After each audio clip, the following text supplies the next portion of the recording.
Hello नमस्कार दोस्त, मेरा नाम है पिंटू कुमार और मैं आप लोगों को बारे में बताएंगे। हम लोग यूट्यूब के बारे में हमारा वीडियो आप लोग देखिए, लाइक कमेंट शेयर कीजिए।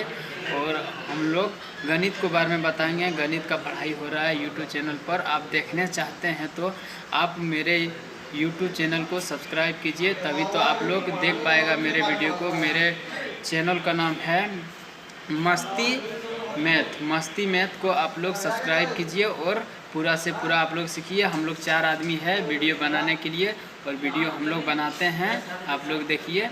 आप लोग लाइक करने कमेंट करने के लिए ना भूलें। लिए आइए दोस्त, आप लोगों को मैं बताता हूँ अगले वीडियो में किस तरह वीडियो हुआ है। आप लोग देख के मेरे को ज़रूर बताइएगा। यही वीडियो को बारे में हम बात कर रहे हैं। चलिए मैं अगले वीडियो को लाते हैं आप लोगों को दिखाने के लिए। हेलो दोस्तों, स्वागत है आपका अपने YouTube चैनल मस्ती विथ मैथ पर। पिछले वीडियो में हम लोगों ने बहुपद के 2.2 से कुछ प्रश्न किए थे 1 नंबर का, और आप कुछ 2.2 में प्रश्न नंबर 2 जो दिया हुआ है क्या, एक द्विघात बहुपद ज्ञात करना है जिनको शून्यकों का योग और शून्यकों का गुणनफल दिया हुआ है। 1 नंबर प्रश्न देखो तो क्या कह रहा है, 1/4 और -1।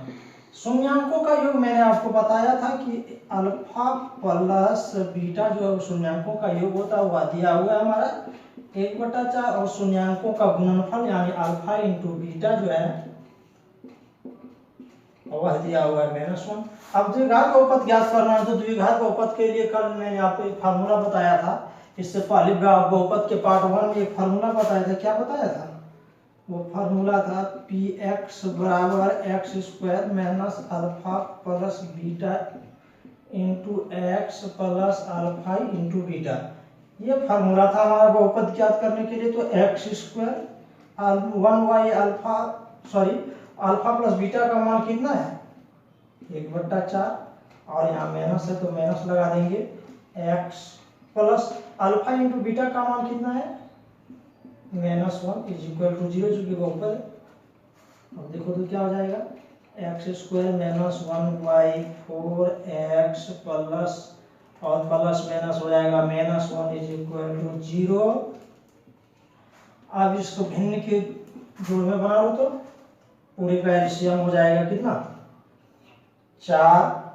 1 से 4 में भागा लगाएंगे 4 बार में, और x² है तो x² माइनस 4 से 4 में भागा लगाएंगे 1 बार में, और x से गुना करेंगे तो x हो जाएगा -4 से 1 से 4 में भागा लगाएंगे तो 4 बार में इज इक्वल टू 0।